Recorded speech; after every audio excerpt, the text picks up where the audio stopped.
start off. There's five things to know that I have written down here, and you can tell me if these things are incorrect. But we'll start with number one, and it's that it's UConn versus St. John's, not just for the Big East crown, potentially for a national title, and for the right to call themselves the kings of the Northeast. You got the battle between Rick Pitino and Dan Hurley. It's everything you want out of a rivalry in this conference, in this league. I don't know if there's two guys that kind of represent what Big East basketball is more than Rick Pitino and Dan Hurley. They don't like each other. They're going to play nice. They're going to pretend to be friends, but it's going to be an absolute hornet's nest in the Madison Square Garden when they play, in the Gamble Pavilion when they play, and hopefully in a Big East tournament title game when they play. Hey, Doster, is that a home game for St. John's or a home game for UConn? Because okay, just checking to see, just checking to see what your thoughts were on that one. No, it's those two and everybody else. Even though I'm going to be honest with you guys, like more you look at Creighton's lineup, there's a lot of underrated transfers there. Not the loud, splashy ones, but there's some underrated pieces there. But I digress. I think St. John's is going to be awesome. Ian Jackson's finally going to be allowed to go where he should have been allowed to go last year at North Carolina. He just wasn't. And then they just added some other pieces around that are just really, really good. And people keep talking about the lack of a true point guard. Who cares? Do you think Russ Smith was a true point guard? No. Peyton Siva was, though. I played with Russ. That's where I pushed back. I played with Russ Smith in the G League, and the dude couldn't even pass gas. He didn't pass shit ever. He was a terrible passer. Didn't pass once for like 3 weeks. He'd show up 30 minutes before tip off, go to the employee eating area, and then go and shoot 40 shots. Not passing. Peyton Siva, I'll give it to him a little bit. He was more of like a get downhill, see if I can finish, and I'm trying to score first. He's always like Patino's always dealt with guys like that. What's the use of a pure point guard? Who cares? If you want to slow it down, call a play. If you want to slow it down, call a play. As long as you have a bunch of guys that are fairly unselfish, okay, I can live with that. I'm not worried at all about that. I know that was a point that was brought up by some people over the course of the summer when all these transfers were coming in, and most notably Rob Doster, because he just wants St. John's to suck. But like outside of that, like I don't see a problem with it at all. At all. Interesting. Fanta, where do you weigh in? Well, I think that with St. John's, Dylan Darling is going to end up playing a very key role for this team, and needs to. And Jackson, to me, that's just it. What Terrence said. This is a guy who at one point through a 7-game stretch averaged over 20 a game. And then North Carolina, I think that they could have been smarter in how they utilized him and how they ran their offense, because it was pretty clear that he was a bucket and that he could be a stud. Well, now you have the star whisperer, this guy who, if you buy in, he's going to make you a superstar. He's going to make you money. Mm-hmm. And that's why, to me, the way I see it, if Ian Jackson, Bryce Hopkins, and Zuby Ejiofor all play to the level that they're capable of, man, St. John's going to be really difficult to beat. Yeah. Now, Hopkins is an if, because we've barely seen Bryce Hopkins for the majority of the last 2 years. And it's been so long to see him perform at the level he's capable of. Yes, it is a fair question to say, what are we going to see out of this kid? Yes. We don't know. We know that, I know this much, Dylan Mitchell was a great get, because he doesn't need the ball in his hands to impact the game, and that's perfect for a Pitino team. Different than everyone else they have on the roster, right? He's different than everybody else. Yes, he's going to win them a game just by virtue of. He'll be on help side and come over and block a shot at the end. Maybe even when they're playing UConn. You never know. Terrence is. I'm just waiting for Rob to counter here, because Rob's been setting us up here, and he's going to counter here at some point. Joe Sannon, sneaky get as well. I mean, I like him, and Osiah Sellers too. Look, they've got depth. Ruben Prey might be the most underrated piece on the roster. Yes. That kid at the end of last year was really starting to play some good ball. Oh, by the way, he hit a 3. I mean, he's got a really unique skill set. Ejiofor, the only thing you say is, like, when you have that much turnover, does the guy still fit in? Like, there's a difference now between being an absolute star on a team And then when you bring in brand new pieces to then play around a guy, does everything still fit puzzle piece wise, or does he get a little away about him and it's like not the same exact player? So if that makes sense, so I want to see that. But look, UConn's got more continuity. Mm-hmm.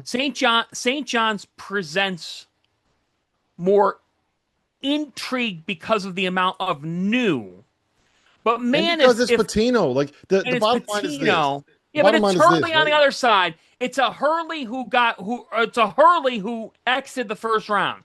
So I have a real hard time handicapping the who's number one in this league. You know how they're going to decide it? They're going to play one another. Yes. And they're going to do it twice. And God, I hope they do it 3 times. Yes. The bottom line is this with St. John's. Like it's Rick Pitino and he's got a shitload of talent.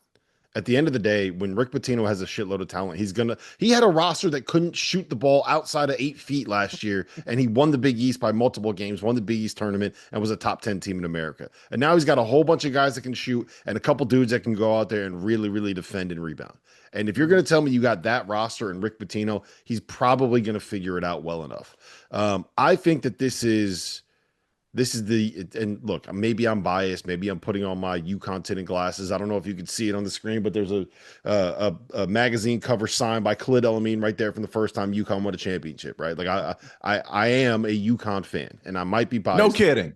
But I think that the level of continuity you have coming back is what you want. I think that Solo Ball is ready to turn into like a Jordan Hawkins level star. I think that Terrace Reed figured some things out this year. And if he's able to process the game the way that Sonogo did when he made his leap from sophomore to junior year, then you're looking at an all Big East talent. I think that Braylon Mullins is going to step in and be an impact player right away. And he might also start on the bench because Jalen Stewart has had a real improvement. They really, really like what they see out of him. I think that Silas Demery coming in and playing the Tristan Newton role is going to be a game changer, and he's going to be like a first team all Big East caliber impact kind of a guy, right? And all that said, we still haven't gotten to Alex Karabin, who's been like the best fifth man in college basketball the 2 years they won the national championship. Mhm. So I think you put all that together, the dots are easier to connect for me with UConn. I think you can make an argument that there might be more talent on the St. John's roster. I think you can make an argument there's a better coach on the sideline for St. John's, although that coach hasn't won back-to-back national championships like the guy on the sideline for UConn. I say all that to say this. I can't wait for it, man. Like this is what you want, right? Like you want two massive programs that are right next to each other, that play in these two huge buildings, that have a real, genuine dislike for each other between the programs and the staffs and the players. I can't wait. It's everything you want out of college basketball. I'm so fired up that they play twice. I love the fact that they put those games in February when it matters. And if they play for a championship in the Big East tournament, regardless of where I am, I might even get the PJ, T.O. I might rent your PJ. I might let you I don't have a PJ. I might let you lend me your private jet, your private G6. What's that line for? I rewatched Entourage the other way. Nah, G6 whisper quiet. You let me borrow your G6, Teal? I don't know those lyrics because I've never been on one. So all anyway, right. no, hey, look, that was the only two spots they replaced, right? Was point guard. Kind of going back to it. That like they needed it. They needed it yeah, badly. they did need it. They did need it. And I think, I read an article Hurley was talking the other day where he wants them to play more in flow and more kind of like, I want our guys to not rely so much on sets. And a lot of that's a lot easier if you have somebody to ease everybody's mind when you get them the ball. What do we call it? A settle down guy. They got a couple of them now. They needed that. And I kind of like the differences between the two guys. Malachi Smith, who's been injured. I've seen him play at Dayton a few times. Small, tough as nails. But I think he could be a nice little change of pace in what he is compared to our guy who transferred up from Georgia, Demery. But it's they needed that. And if you're wanting to play more in flow and let things happen a little bit more organically, you have to have somebody to get guys in the right spots without you calling that thing out. Yep. So That's what it's new. That's kind of where, you see the yin and the yang a little bit with, St. John's doesn't necessarily have that, but they're going to rely on their pressure anyway. So they're going to try to play quick because of what they're doing out in the passing lanes on defense. Yep. Whereas UConn, go ahead, Fanta. Go ahead. No, I mean, where it's UConn, it's like you're going to get out and get steals, sure, but you're going to be more position based. You're going to really be more physical. And I'm not saying be tighter into the paint, because that's not necessarily the case. They're going to push the offense out a little bit further with their physicality. So, having a couple of point guards that can get you in some of these flow actions and like that really changes the dynamic of how you have to guard UConn, to where last year Hassan Diarra was fine, but he wasn't somebody who was a change of pace guy. He wasn't somebody that was calming in mind and calming for the rest of the team. So I think you get that with these two new guys. Yep.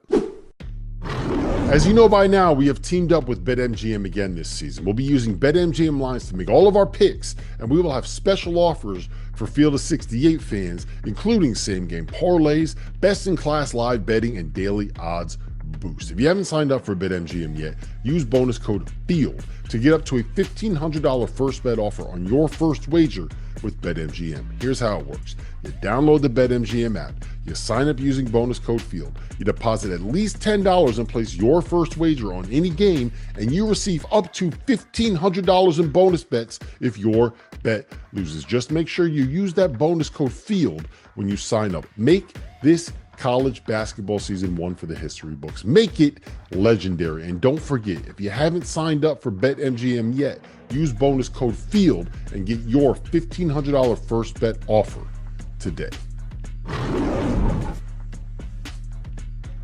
The college basketball season will begin right here on the Field of 68. At 8 a.m. on November 3rd, we will be tipping off the inaugural Field of 68 opening day marathon. 15 hours of non-stop basketball. It will begin in Rock Hill, presented by our friends at Visit York County. Plan your itinerary today at visityorkcounty.com. Winthrop will face off with Queens in the opener, followed by Bradley taking on St. Bonaventure. Then we head out to Sioux Falls, South Dakota, where it'll be presented by Sanford Sports, who is changing the way people play and making sports accessible and fun for all. Murray State gets Omaha at 1 p.m. Eastern Time, with Drake taking on Northern Arizona in the second game in Sioux Falls. Then it's back to Rock Hill for a showdown between Furman and High Point, with Merrimack taking on South Dakota State in Sioux Falls in the nightcap. Tickets for all 6 games are on sale now at the links in the description below. Field of 68 opening day. All right,